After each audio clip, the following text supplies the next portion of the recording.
नमस्कार, मैं रविश कुमार। राम का राज्यसभा और राज्यपाल से कोई नाता नहीं है, मगर राम मंदिर के निर्माण का फैसला देने वाले तीन जज रिटायर होते ही सरकार की कृपा स्वीकार कर लें, तब उनके इस कदम की समीक्षा की जानी चाहिए। संवैधानिक मर्यादा भी नहीं कहती है कि जज इस तरह की कृपा स्वीकार करें, मगर जज स्वीकार करते रहे हैं। राम मंदिर के निर्माण के लिए फैसला देने वाले जजों का कोई अलग व्यवहार हो यह जरूरी तो नहीं, मगर इतनी तो सावधानी होनी चाहिए कि उनके किसी कदम से उनके पूर्व के किए फैसले पर आंच ना आए, उस फैसले की लोक समीक्षा होने लग जाए और वो संदेहों से भर जाए। उनके फैसलों की समीक्षा में नए नए संदेह, नए नए सवाल विपक्ष की तरफ से अरुण जेटली के बयान के सहारे जोड़े जा रहे हैं कि क्या इस फैसले की वजह से तीन जज को रिटायर होने के बाद अलग अलग तरह के पद मिले हैं। सरकार की कृपा स्वीकार कर इन जजों ने राम की मर्यादा का अपमान किया है या सम्मान, इसकी समझ आप सभी में मुझसे बेहतर है। राम की मर्यादा तो यही कहती है कि इंसाफ ऐसा हो कि कोई संदेह ना कर सके। पहले भी जज रिटायरमेंट के बाद पद स्वीकार करते रहे हैं और इस वजह से उन्हें संदेह से देखा भी गया है, मगर जिन जजों ने राम मंदिर से संबंधित फैसले दिए हैं उनसे उम्मीद थी कि वे नई मर्यादा गढ़ते और सरकार की कृपा को ठुकरा देते, यह कहते हुए कि उनके फैसले पर किसी तरह की आंच नहीं आनी चाहिए। राम की मर्यादा तो यही कहती है कि श्रेष्ठ इंसाफ वही है जो हर प्रकार के संदेहों और विवादों से ऊपर हो, बचा हुआ हो। आप देख रहे हैं रविश कुमार ऑफिशियल और हम बात कर रहे हैं एस अब्दुल नजीर को आंध्र प्रदेश का राज्यपाल बनाया जाना, रंजन गोगोई को राज्यसभा का सदस्य बनाया जाना क्या राम की मर्यादा के अनुकूल है, क्या संविधान की मर्यादा के अनुकूल है। एस अब्दुल नजीर 4 जनवरी को सेवानिवृत्त हुए। अब्दुल नजीर भारत के इतिहास में तीसरे ऐसे व्यक्ति हैं जो बिना किसी हाई कोर्ट के चीफ जस्टिस बने सुप्रीम कोर्ट में जज बन गए। कई महत्वपूर्ण और ऐतिहासिक फैसलों से संबंधित रहे हैं। एक जज के जीवन में कई महत्वपूर्ण फैसले होते हैं, मगर हम यहां अब्दुल नजीर के जज के रूप में हाल के 2 फैसलों का विशेष रूप से जिक्र करना चाह रहे हैं, क्योंकि विपक्ष की तरफ से भी यही उठाया गया है। नवंबर 2019 के अयोध्या केस में फैसला देने वाले 5 जजों की पीठ में से एक जज रहे एस अब्दुल नजीर, और इसी 2 जनवरी को नोटबंदी के फैसले को सही ठहराने वाले फैसले में 4 जजों में से एक जज रहे। नोटबंदी के फैसले में केवल जस्टिस नागरत्ना ने असहमति का नोट दर्ज कराया था। अब्दुल नजीर ने भी ट्रिपल तलाक के फैसले में असहमति का नोट दर्ज किया था। रिटायर्ड जस्टिस अब्दुल नजीर को आंध्र प्रदेश का राज्यपाल बना दिया गया है। अयोध्या फैसले में चीफ जस्टिस रंजन गोगोई थे। उन्हें रिटायरमेंट के 4 महीने के भीतर राज्यसभा की सदस्यता दे दी गई मनोनीत रूप से। जस्टिस अशोक भूषण थे, जिन्हें 2021 में राष्ट्रीय कंपनी विधि अपील अधिकरण NCLAT national company law appellate tribunal का अध्यक्ष बना दिया गया। जस्टिस भूषण 4 जुलाई 2021 को रिटायर होते हैं, 8 नवंबर को ट्रिब्यूनल के अध्यक्ष बन जाते हैं। अब सवाल उठता है कि क्या यह मर्यादा के अनुसार है? क्या आप अयोध्या में राम मंदिर के निर्माण का फैसला देने वाले जजों को सरकार से उपकार लेने पर राम की मर्यादा के अनुकूल समझते हैं? क्या आप इसे संवैधानिक मर्यादा के अनुकूल समझते हैं? जो फैसला ऐतिहासिक माना जाता है उसमें जजमेंट लिखने वाले जज ने अपना नाम नहीं लिखा। इस पर बहस किसी ठोस नतीजे पर आज तक नहीं पहुंची है, बल्कि ठीक से बहस भी नहीं हुई। अटकलें लगती रहीं कि लेखन शैली किस जज की रही होगी। यह फैसला जब गर्व का फैसला है तब नाम हो सकता था, मगर किसी को क्यों नहीं खटका। शायद सभी ने इसे अच्छा माना, लेकिन जिस फैसले से भव्य राम मंदिर बन रहा है, जो कई किलोमीटर दूर से ही नजर आएगा, उस फैसले को देने वाला अपना नाम तक ना लिखे अपने हिस्से के सामने, यह बात खटक सकती है। और रिटायर होने के बाद सरकारी पद स्वीकार कर लें जो दूर से ही बल्कि हर रोज दिखाई और सुनाई देता हो, क्या यह बात नहीं खटक सकती है? यह सवाल रंजन गोगोई के सामने भी उठा कि राम मंदिर का फैसला लिखने वाले जज का नाम क्यों नहीं है। तब उन्होंने कहा कि उनके पास 2015 से 16 के बीच 32 ऐसे फैसलों की सूची है जिनमें निर्णय लिखने वाले जज के नाम तक नहीं है। तब तो कोई सवाल नहीं उठा। 13 मई 2020 को रंजन गोगोई एक सेमिनार में बोल रहे थे। उन्होंने कहा कि उन्होंने 13 ऐसे फैसले लिखे हैं जिसमें लेखक जज का नाम नहीं है, तो इसे स्वीकार किया गया है। उन्होंने सवाल किया कि किसी फैसले में फैसला लिखने वाले जज का नाम होना जरूरी क्यों हो। इस सवाल पर अलग से बहस हो सकती है, मगर यह भी तो सही है कि अगर 32 फैसलों में लेखक जजों के नाम नहीं थे तो उसके सामने कई हजार लाखों फैसलों में लेखक जज के नाम होते रहे हैं। क्या उसका महत्व किसी से कम है? क्या वह स्वीकृत परंपरा नहीं है? आप देख सकते हैं कि आमतौर पर इस तरह लेखक जज अपना नाम जजमेंट शुरू होने से पहले लिखते हैं। जब सुनवाई के समय ही पता होता है कि जज कौन है तो फैसले के बाद किसने जजमेंट को लिखा है यह जानकारी ना हो या क्यों तार्किक रूप से सही है। इस तरह से नाम का दिया जाना भी तो तार्किक रूप से स्वीकार किया गया है। तो क्या रंजन गोगोई का जवाब पर्याप्त रहा? कानून के जानकार इस पर समाज को और जानकारी दे सकते हैं। रंजन गोगोई ने कहा कि 5 जज ही लेखक हैं, फैसला लिखने वाले हैं। क्या आप ऐसे सिस्टम की कल्पना नहीं कर सकते कि 5 जजों का निष्कर्ष एक है और जहां वे अपना श्रेय नहीं लेना चाहते, क्रेडिट नहीं लेना चाहते? ये रंजन गोगोई के शब्द हैं जो बार एंड बेंच ने छापे हैं। यह हमारा सवाल है कि क्या जज श्रेय लेने के लिए अन्य फैसलों में लेखक के तौर पर अपना नाम दर्ज कराते हैं? मई 2020 के सेमिनार में रंजन गोगोई जितनी सफाई देते हैं उतने ही सवाल पैदा कर देते हैं। वे कहते हैं कि क्या यह आत्मत्याग नहीं है, सेल्फ सेक्रीफाइस? अगर बात आत्मत्याग की है तो फिर रिटायर होते ही राज्यसभा की सदस्यता क्यों ली गई? राज्यपाल का पद क्यों लिया गया? ट्रिब्यूनल का पद क्यों स्वीकार किया गया?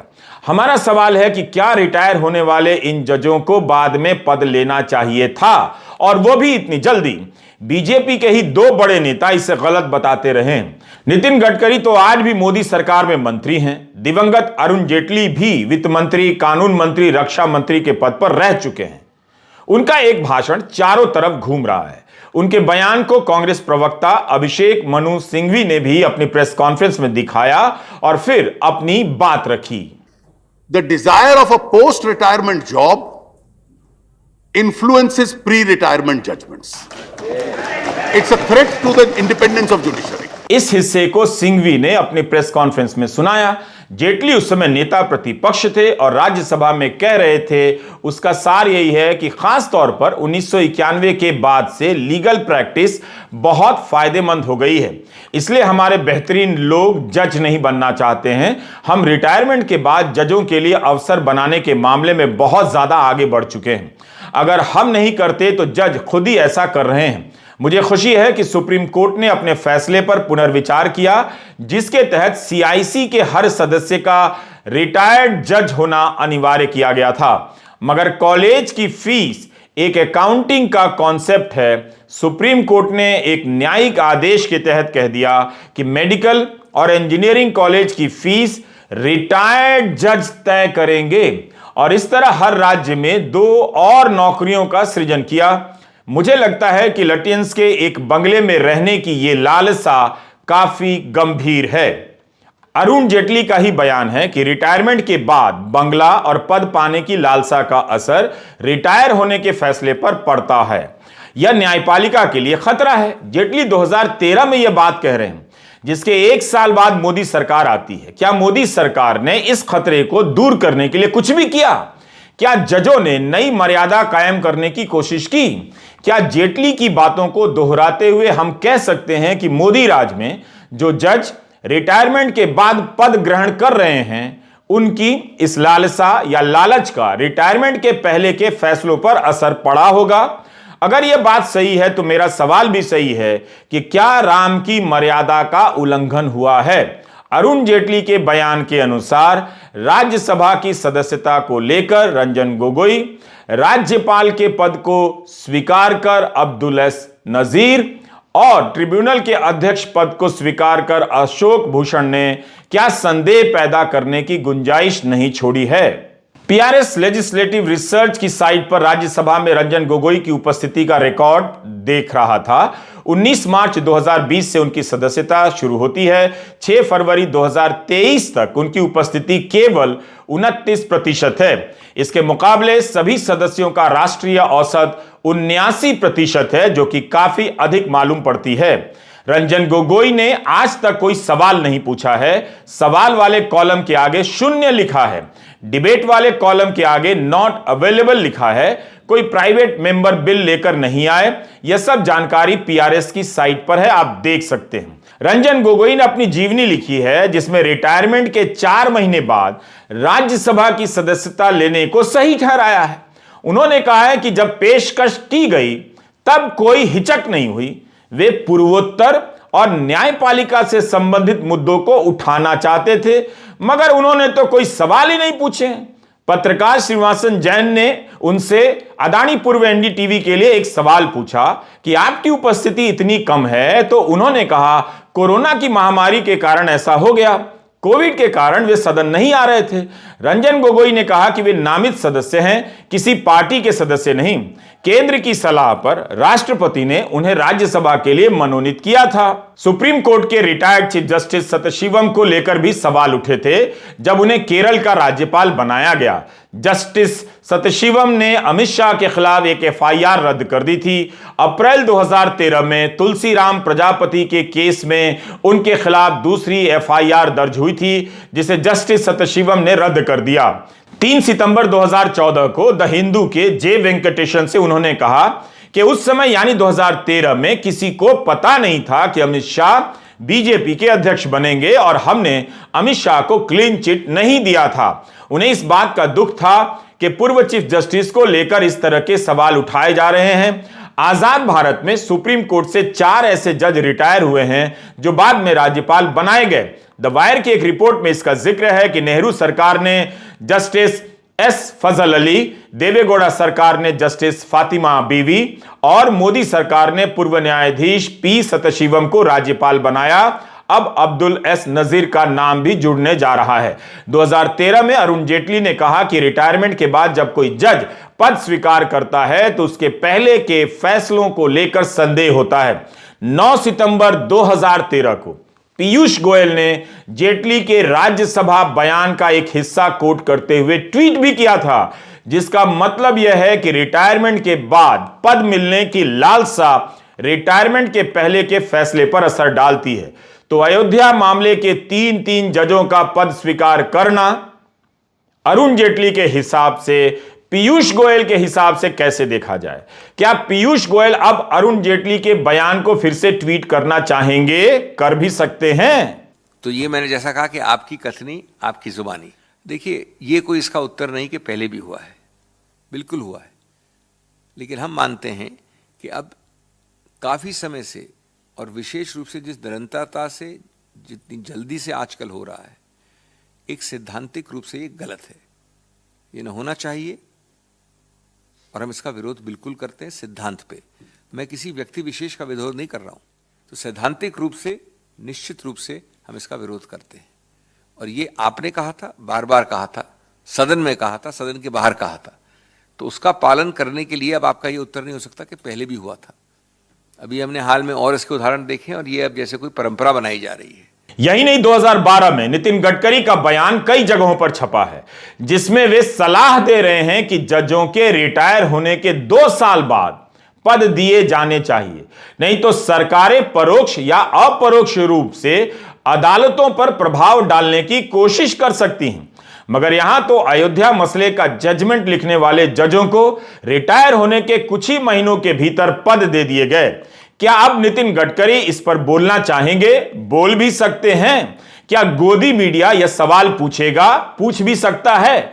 Justice A K. गोयल जिस दिन सुप्रीम कोर्ट के जज के पद से रिटायर हुए, उसी दिन नेशनल ग्रीन ट्रिब्यूनल के चेयरमैन बना दिए गए। ट्रिब्यून अखबार में छपा है कि उसी दिन उनके बेटे निखिल गोयल को हरियाणा में अतिरिक्त महाधिवक्ता का पदभार दे दिया गया। इस इत्तेफाक का क्या जवाब है? किसी के पास है भी या नहीं? इस बयान में गडकरी ने यह भी कहा कि मैं पूरी जिम्मेदारी से कहना चाहता हूं कि सुप्रीम कोर्ट और हाई कोर्ट के जजों के लिए तो पहले से तय होता है कि किसे कौन से आयोग का अध्यक्ष बनाया जाएगा। तो फिर चीफ जस्टिस रंजन गोगोई को राज्यसभा में भेजना, जस्टिस अब्दुल नजीर को राज्यपाल बनाया जाना, जस्टिस अशोक भूषण को एनसीएलटी का अध्यक्ष बनाया जाना, क्या गडकरी जी के मुताबिक पहले से तय था? क्या गडकरी जी अब मीडिया के सामने आकर बोल सकते हैं कि पहले से तय था या नहीं? या ऐसा होना अब सामान्य है, या यह सब अच्छी लगने वाली बातें विपक्ष में रहकर बोली जाती हैं, बोलने के लिए बोली जाती हैं, तुकबंदी के लिए बोली जाती हैं। सत्ता में आते ही वही सब किया जाता है जो होता रहा है और किया जाता रहा है।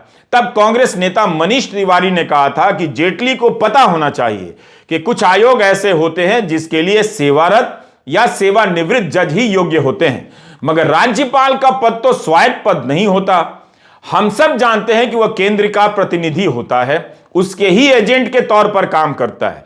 इसके अनेक उदाहरण हैं। भले ही सैद्धांतिक तौर पर कुछ भी कहा जाए, लेकिन राज्यपाल होता तो केंद्र का ही एजेंट है, अब तो राजनीतिक कार्य भी करने लगा है।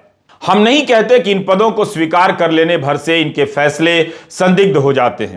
बीजेपी के ही नेता कहते रहे हैं कि इन पदों को स्वीकार कर लेने भर से इनके फैसले संदिग्ध हो जाते हैं, मगर बीजेपी के नेता अब क्या कहते हैं जब रिटायरमेंट के तुरंत बाद जजों को पद दे दिए जाते हैं। एक विवाद और चल रहा है। 7 फरवरी को मद्रास हाईकोर्ट में 5 नए जजों की नियुक्ति हुई। इनमें लक्ष्मण चंद्रा विक्टोरिया गौरी भी शामिल थीं। जस्टिस गौरी पहले मदुरई बेंच में बतौर सहायक सॉलिसिटर जनरल पेश हो चुकी हैं। इन पर कथित रूप से आरोप लगाया गया कि वे अल्पसंख्यक समुदायों के खिलाफ नफरती बयान देती रही हैं। जिस वक्त उनका शपथ ग्रहण समारोह चल रहा था, सुप्रीम कोर्ट उनकी नियुक्ति के खिलाफ याचिका सुन रहा था। जब तक शपथ ग्रहण समारोह समाप्त हुआ, सुप्रीम कोर्ट याचिका खारिज कर चुका था। हालांकि जस्टिस गौरी के समर्थन में भी बड़ी संख्या में वकीलों ने पत्र लिखा कि बतौर एक महिला वकील उन्होंने बहुत मेहनत की है। कई जगहों पर छपा है कि गौरी भाजपा की महिला मोर्चा की जनरल सेक्रेटरी रह चुकी हैं। इंडियन एक्सप्रेस में छपा है कि जस्टिस गौरी ने जवाब में कहा था कि सितंबर 2020 में मदुरई में सहायक सॉलिसिटर जनरल का पदभार संभालने से 3 महीने पहले उन्होंने भाजपा के सभी पदों से इस्तीफा दे दिया था और पार्टी की सदस्यता छोड़ दी थी। अमर उजाला में कानून मंत्री किरण रिजिजू का बयान छपा है। अखबार लिखता है कि कानून मंत्री ने समर्थन किया है कि राजनीतिक दलों से जुड़े वकील जज बन सकते हैं। पहले भी संसद के मौजूदा सदस्यों को जज बनाया जा चुका है। Justice KS. हेगड़े और जस्टिस बहारुल इस्लाम जब हाई कोर्ट जज नियुक्त हुए तब कांग्रेस के सांसद थे। अब समझना यह है कि अरुण जेटली के बयान को आज की भाजपा या मोदी सरकार किस नजर से देखती है। क्या तब जेटली झूठ बोल रहे थे कि जजों को फैसले के हिसाब से रिटायरमेंट के बाद पद दिया जाता है? तब गडकरी क्या लोगों को प्रभावित करने के लिए बोल रहे थे कि रिटायरमेंट के 2 साल बाद पद दिया जाए? मगर यहां तो उसी दिन पद देने के उदाहरण मिलते हैं। जस्टिस अब्दुल नजीर का राज्यपाल बनना, चीफ जस्टिस रंजन गोगोई का राज्यसभा का मनोनीत सदस्य बनना, जस्टिस अशोक भूषण का ट्रिब्यूनल का अध्यक्ष बनना, इनकी नियुक्तियों को क्या उनके पहले के फैसले से जोड़ा जा सकता है? राम की मर्यादा और संवैधानिक मर्यादा दोनों के हिसाब से क्या ऐसा करना सही लगता है? इस सवाल पर उचित मंचों पर बहस चलती रहे और सवाल भी उठते रहे। नमस्कार, मैं रविश कुमार।